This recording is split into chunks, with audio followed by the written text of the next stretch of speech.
me like a Hellcat.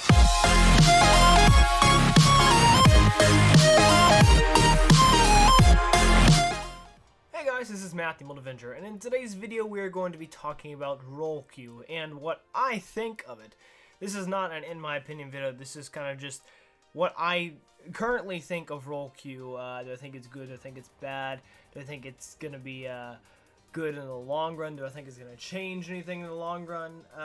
We'll get into all that in just a minute, but beforehand I'm going to go ahead and say, just because of all the stuff that's happening in Overwatch right now, there's going to be quite a few Overwatch videos across the next week, maybe 2 weeks.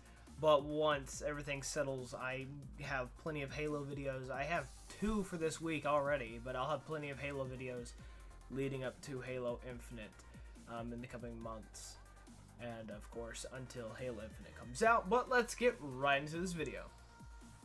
Before we get started, I have a favor. If you enjoy my content and want to see me continue to improve in both quality and size, please check out my Patreon linked in the description. Any amount helps and it is greatly appreciated. There are so many rewards for each level of donation, so go check it out. Now back to the video. So role queue was introduced from this video just about a week before this video, gets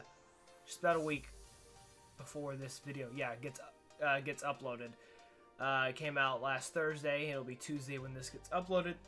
And it's currently on the PTR. It's currently in a little beta role queue season, which is going to be on live servers whenever it does get added, but it will not count towards your current permanent MMR SR score. It will kind of just be irrelevant and will reset at the end. What do I think of it so far? I actually really like it. I have been asking for a system like this for so long because I get into comp games and we have... most of my comp games, we never have a tank or we never have a healer. And a lot of times I have to end up playing a tank or a healer that I'm not comfortable with because that's what the team requires. Like, let's say the team already has...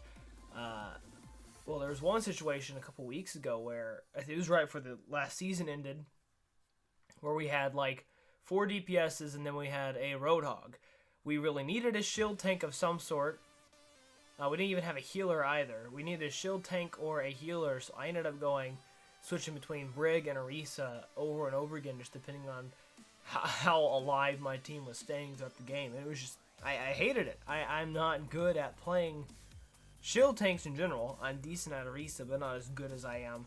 Not the high platinum rank that I am on console. I'm definitely more in, most likely, silver area, mid to low silver, mid to high silver, low gold maybe on tank, and then same as support. So I'm not the best on support or tank, so actually getting to choose what I play I feel was great. I mean, in the background footage you see me playing Roadhog and Orisa, so I mean I'm kind of going against what I said, but I do really like this system. It gives me more agency and choice into what I'm going to play. I'm like, oh, I'm going to live stream for a couple hours and I only want to play DPS, so I queue for DPS. Maybe my queue time is longer, but oh well. At least I'm getting to play what I want to play. And then of course you can select multiple ranks to play, multiple roles to play at the same time. Like last night whenever I ended up playing Roadhog and Orisa, I queued for both DPS and tank, hoping that I could play DPS and go Hanzo or Reaper and melt a couple tanks, but I didn't get to do that, unfortunately. It was also really late when I recorded that video, so I didn't really have time to go any further with that. But I do think that there are a couple things that could be changed with role queue that could make it a little better. Levers are still an issue, and throwers are an issue. I think a vote to kick system needs to be implemented into competitive. Of course, it'd be something like it would be a detriment to your team, but I feel like depending on what role is missing, like let's say someone from the supports drops out, your DPSs, actually it should be always the DPSs can become a flex and can either play a DPS or whatever role is missing. I feel like that'd be a great way to fix it. Of course, it would go into, oh, I'm playing at a lower rank than I should be, or playing at an entirely different rank than I should be. But I feel like a system like that would fix it slightly. just giving you the ability to flex. If someone on your team does drop out, you can at least attempt to fill that spot, or maybe send everyone into flex, and you can build a comp around 5 people rather than a comp around 6 people. That's something that I think Stylosa at Unit Lost said, a system where everyone just kind of becomes a flex and can just build a comp around the fact that they're missing someone, and then whenever somebody joins in, they'll be joined back into the role, and everyone and see, that's where if someone comes back, I think it would have to be after the return timer, after the penalty return timer would be whenever that activates, and you would be able to. They wouldn't be able to join back, and you could have your roles switched up just so you have a higher chance of winning with a decent comp, considering the fact that you're missing somebody. Now, of course, that does bring up the issue of Goats comp, a pseudo Goats comp coming back with 3 supports, 2 tanks, or 2 supports, 3 tanks, which, of course, won't be really strong when it's not a 3-3, when it's a 2-3 or a 3-2. It is nowhere near as strong as it is whenever it's a 3-3. So we do have that bit of okayness to the system, but I still do think a system like that should be implemented. Maybe once it gets to the beta season on the consoles, maybe within the 3 weeks that it's going to be here on the PTR, whenever it gets to live on console and PC, I think there should be a system that, well, removes throwing and stuff like that, or not necessarily removes throwing or leaving, but just gives you the ability to counteract it, whether it's a vote to kick, like Siege has to get rid of throwers, or some sort of benefit system like you can switch up roles if somebody leaves. And on the vote to kick thing, apparently they have increased their cheat detection system where it will just stop matches. That's a great direction into anti-cheat.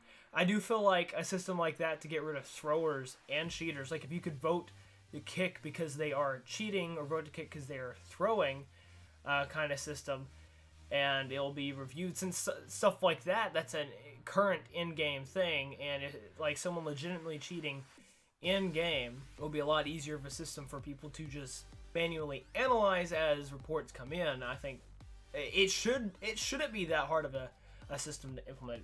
Both those systems would be really great. I'm not sure how hard. They shouldn't be that hard to implement, but then again, I'm not a server coder or a programmer in any sense, so I'm not sure how difficult it is to make changes like that. Now, in the long run, I do see a couple of advantages, a couple of downfalls to the role queue system. One of the advantages is the fact you get more competitive points if you can get all 3 things into the same rank. You would get more competitive points than you would get if you with the original system just having 1, which I do like. Since I do tend to play various roles, of course I will be a lot lower ranked in support and tank than I will in damage. I won't get as many competitive points, but at least I probably could even out because I'll just have more incentive to actually play because I'm not being forced off my preferred roles. Another good thing that I see with the system is you will see a lot of players, probably me myself, rising up a lot higher in their most dominant rank because, of course, this is a very objective thing to say, but my DPS rank, I believe, should be a lot higher. If I could just play DPS, I feel like it could be a lot higher because most of the time, almost all the games that I'm forced off of DPS and I'm forced to play tank or healer, I end up losing because I'm not competent to play tank or healer in my rank. So having the system where I only have to play 1 rank, I feel like I might be able to get possibly to Diamond. I mean, I know it's possible for me to play in Diamond. I have played on Diamond on other people's accounts. I do feel like it is possible for me to work my way up to Diamond, especially since I won't get demotivated because I'm being forced to play Reinhardt every other game that I play. Onto the disadvantages, of course, with the lack of the ability for you to change whenever somebody leaves. If a system isn't put in place, that will cause basically just a trickling effect of people just not wanting to play the game anymore because there's leavers. We will eventually get to a point where those people that do leave will eventually phase out of the community because they lose interest in the game in general, because of course they've lost interest in that match, so they'll just lose interest in general. You will eventually phase those out, but for the time being, you'll have levers and not be able to compensate for the fact that you're missing, say, a healer or some sort of a tank, which is why I do think you do need to have niche characters. Like, you do need to have Reinhardt, who is purely based around, like, his shield. Like, his shield is the biggest part of his kit. Or, like, if you lose a tank, you could swap in and get a Bastion or a Reaper or a Doomfist or a Symmetra to replace that pseudo-tank role with still keeping damage. Or if a healer disappears, go Sombra or go Soldier 76, someone that has a sort of healing utility to their kit. I mean, there's also, like, the very, very specifically healer or very specifically shielding characters. Like, Reinhardt's very specifically around shielding. I do think we need a more purely shielding tank. But then you get, like, on the support side, you get a purely shielding support with Mercy. Not purely shielding, purely healing support with Mercy. She doesn't really have that much damage. Most of the other healers can do damage. She has to heal. She is purely about supporting the team, so she's like the ultimate support. And so you have those two polars, which could help balance that out, especially if you buff them. But I'm not sure if a buff would entirely change them or wreck them and make them overpowered. The final drawback is just the, well, people not being motivated to go through and do all their placements. So there will most likely be a lower amount of competitive points you get at the end of the season. That's kind of polar to what I said earlier, but that's for, like, the demotivated half the community. But all that aside, I do think the role queue system is probably one of the best changes, best additions to Overwatch ever. I have been asking for this since about day one. Most other content creators keep on preaching about it, and I agree with every single one of them. I don't disagree with anything that they've said. I do think role queue is going to be beneficial for the entirety of the Overwatch community.